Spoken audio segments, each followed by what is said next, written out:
Hi, my name is Ray Lawrence Villafuerte, a second year AB Poli student from Western Institute of Technology in Iloilo City, and I'm going to present my advocacy on the topic of COVID-19 pandemic and its effect to the globalization.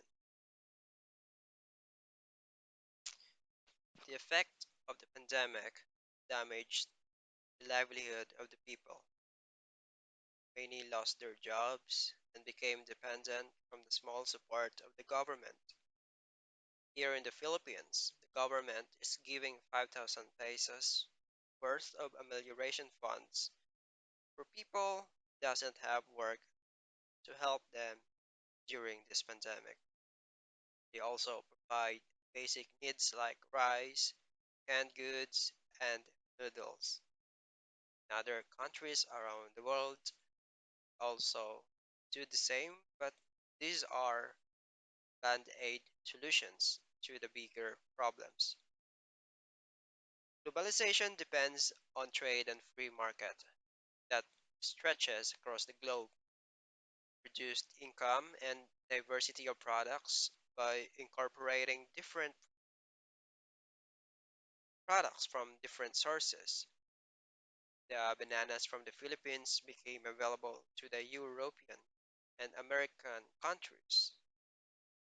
The avocados from South American countries became available to the US because of it. The technological advancement of Japan in the early 80s became available throughout the world by importation. Everyone in the world enjoyed watching from their Sony television sets and enjoyed riding their Toyota cars. Animation is also a part of globalization. You're going to ask a child from Canada or Peru. I am sure they know who Goku and Naruto is. It is the open market, the height of capitalism,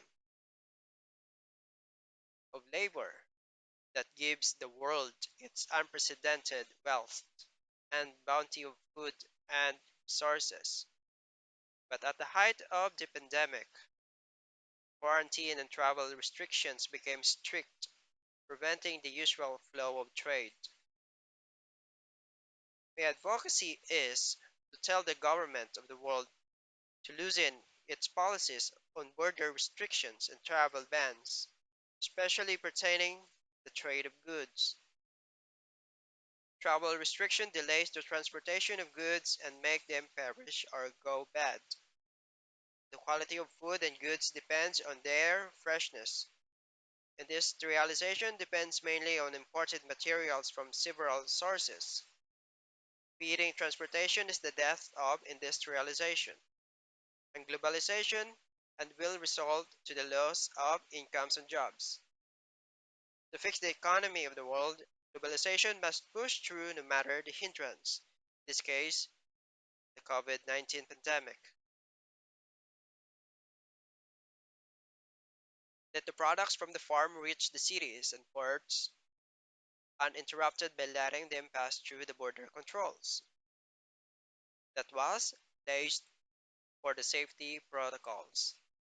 Right now, as I speak, farmers already have lost tons of money from their crops that can be transported right away and from the death of poultry and animal products.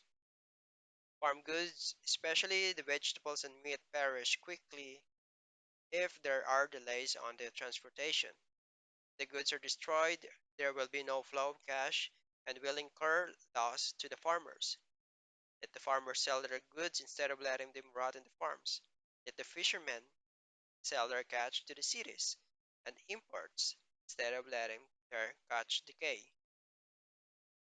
Letting the borders, seaports, airports open for transportation of goods is one way to prevent poverty, provide jobs for this pandemic. We already lost many of our good people due to this pandemic, and we can't afford to lose more people because of poverty, and hunger. We can't lose more people because of bad policy making, especially on trade. As long as the free trade is mobilizing, it produces income and secures our physiological needs. Being jobless and hungry kills more people than pandemic itself.